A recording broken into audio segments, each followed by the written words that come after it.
Good morning, everybody. It's Wednesday, May 7th, and this is the AgYield War Room. I'm Dan Dempsey, and I'll be moderating today's session. As always, if you get any questions or comments, please feel free to drop us a line in the chat area. I'll be sure to get to it during the show. Overnight markets here, July corn up 4.5 at 460. July soybeans are up 10.5 at 1051 3/4.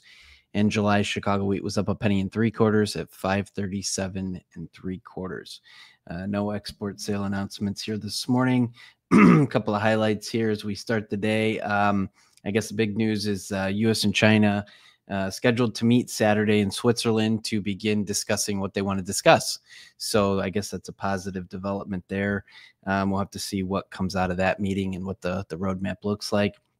Also, we're anticipating and waiting for some big announcement from the president. He talked about it yesterday, and sometime between this week and Monday, there is supposedly a big announcement. So we'll have to see if that's anything trade related or not, but the markets will certainly be watching. And then the last piece is, our ceasefire with the Houthis should open the Red Sea shipping corridors. It'll be interesting to see with insurance rates and who wants to be the first one through to see if that's a better situation. But anyway, at least some positive movement there on that front. So with that, guys, we'll kick it off this morning. Ben, maybe just a few thoughts market related here, and then we'll kick her around the room. Yeah, I think a little bit of excitement that both sides have confirmed that they're going to sit down and talk. The other big item in the news is India and Pakistan. There's always been a lot of saber rattling there, but they have, had last night some missiles were fired. The strategic importance of that area, as Americans, we look at it and we think, rocky, dusty mountains, wasteland, but strategically, it's a pretty important place in the world. India is the largest populated country. Pakistan is the fifth largest populated country. And it holds in that area in Pakistan and Afghanistan is the Khyber Pass, which is the best place for people out of, whether it's China, Russia, any of those places to go into the Middle East in the event, planning for years for the potential of World War III to secure oil supplies. So I think there's a lot of implications here on how, if this escalates, people kind of have to maybe start picking some sides. But I think it's worth noting that these are two of the five most populated countries in the world, and they're in a place that, while on the visual eye looks like why would anyone want to fight there, I think it has a lot of implications globally. I can't say that I understand what that means for the grain market. I can tell that the last time that India and Pakistan started going at it, wheat rallied. I don't know if it was a risk off. I won't forget that one. But so I think there's a lot of geopolitical influences here. And at the same time, we're just getting towards that 50% mark in planet, probably over next week by a fair amount, and a full growing season in front of us. So nice little recovery so far. But before we came on, Justin mentioned we've been trading in the same range in D's corn for 8-9 months now. So hopefully volatility picks up in a good way, and there's some better opportunities ahead. Sure. Dustin, what's on your mind this morning? The even just the potential that U.S. and China are meeting, I think, is why we rallied overnight, right? So that's a big thing. I think just looking at the balance sheets, like if we take the March planting intention acreage numbers and the supply and demand figures and the yields from the Fed outlook for them, we're still looking at fairly tight bean outcome if we keep to those demand numbers. And right now, bean corn ratio is just starting to come up. And if there's any sort of positive developments out of the China-U.S. talks, like, again, I think we have to remember the only thing that got done in the last the last trade war was the phase one trade deal. We're not really in a position to all of a sudden start selling, an excessive amount of corn and soybeans to China without some price implications from this price point, in my opinion. So the market, how do people trade this? Do they say, hey, there's a small chance that this happens and there'd be a 3x return from being long, versus this doesn't happen and I have a 1x loss on a break. Right? That alone, I think, could again pump up some uncertainty value into the market. Again, this is pure speculation on my part, but I would not be surprised to see this type of reaction we're seeing today continue in any more positive developments. So it's interesting. We were talking before the show, Justin. I think you take a little bit of a different angle on this whole China, trade deal. What the importance of these deals looks like. Maybe give us a few thoughts there. Yeah, by no means an expert in this, but I think trying to do a lot of research on just the more strategic play with U.S. and China, and I talked about it before, but the whole China 2025 initiative being the new world power. I think it's clear that strategically these things are bigger than just a phase 2 trade deal. I think we're past that. It's energy demand, AI supremacy, shoring up manufacturing that we realized during COVID, especially, that we were super vulnerable in the case that there was a World War III where we could just get cut off of things, right? That we've during the WTO, during decades, have moved manufacturing to save a dollar and let China kind of lead that whole industry.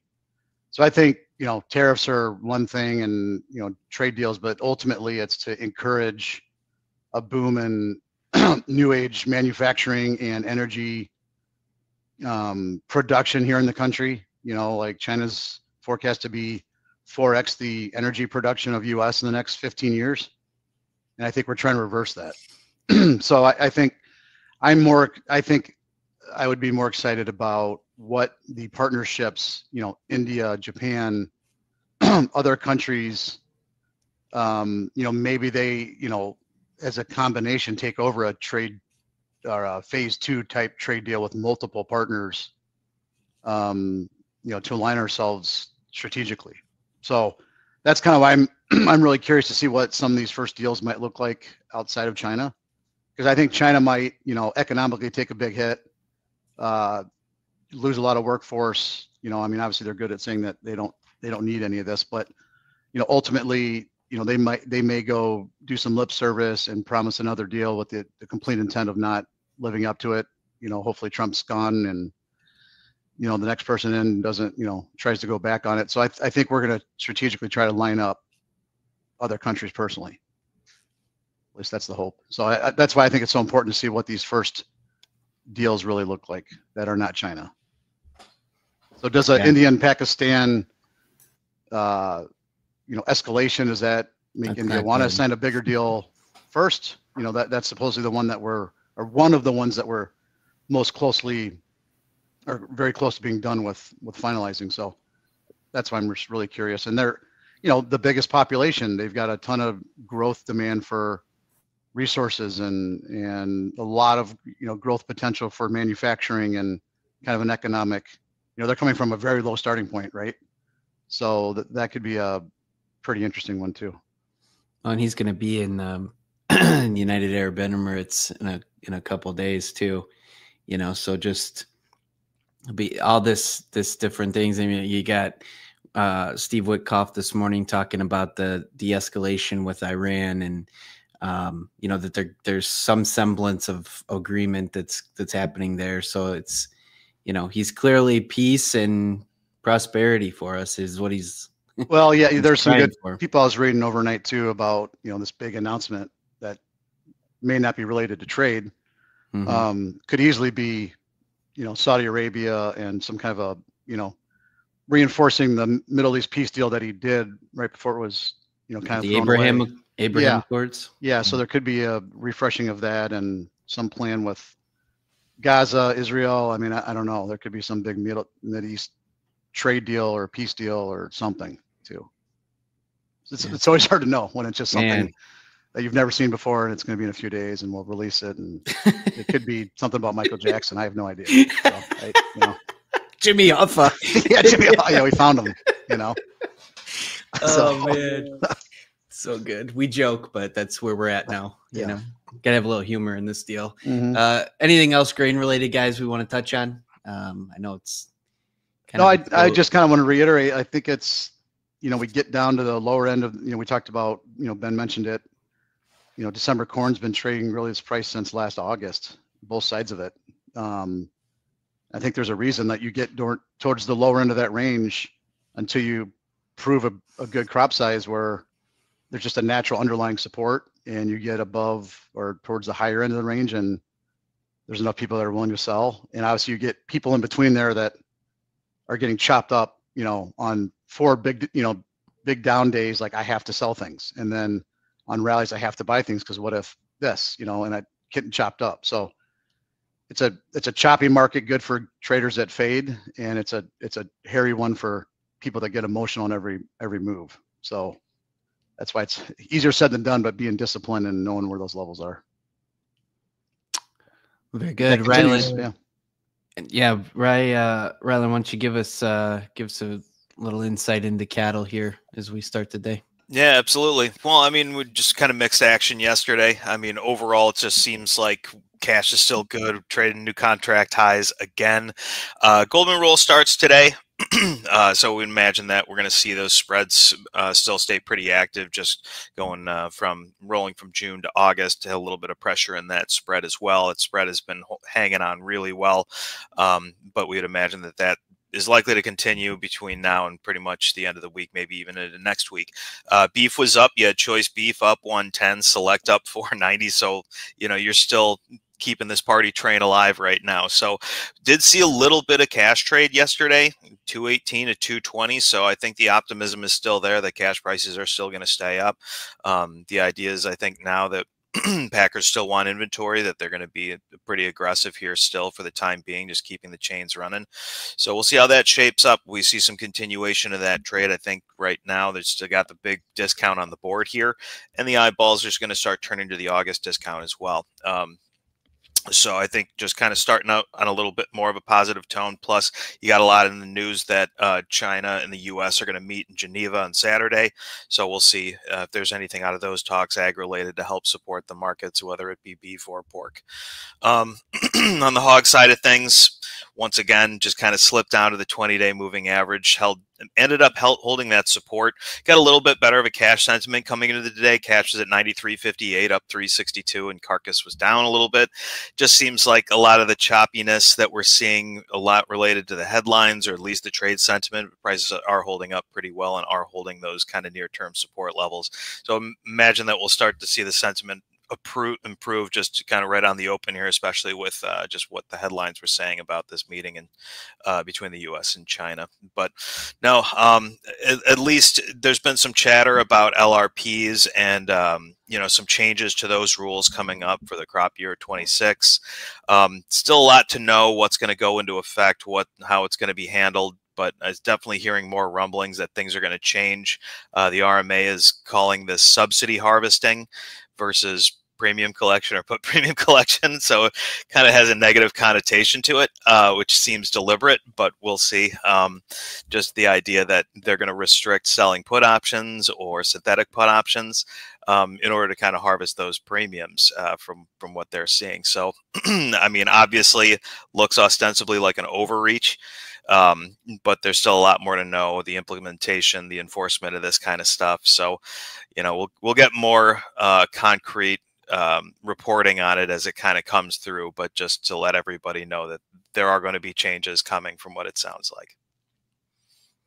And Ryland, what do you think that is a large percentage of LRP participants that are executing these strategies that they're kind of going after, or what's your take on that? I mean, that's really hard to know, I think. I mean, I'd imagine that it's definitely happening to some degree. I just don't know what percentage of LRPs are going to be, traded around that aggressively. Obviously, it's something that, in the crop insurance sector we've seen for years, selling puts against your crop insurance floor.